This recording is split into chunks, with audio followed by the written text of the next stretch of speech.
Hello বন্ধুরা, আজকে happy new year, বছরের প্রথম দিন। মাছের দুটো সিদ্ধার হয়ে গেল। আবার কি সব গোছাগুছি করবো, করে তারপরে চান টান করবো।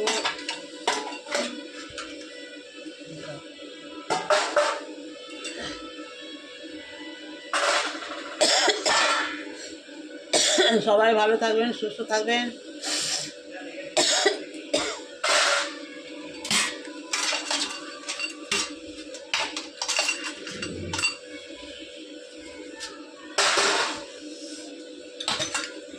সব গুছাগুছি করে নিই, পরিষ্কার পরিচ্ছন্ন করে তারপরে কাজ করতে যাবো।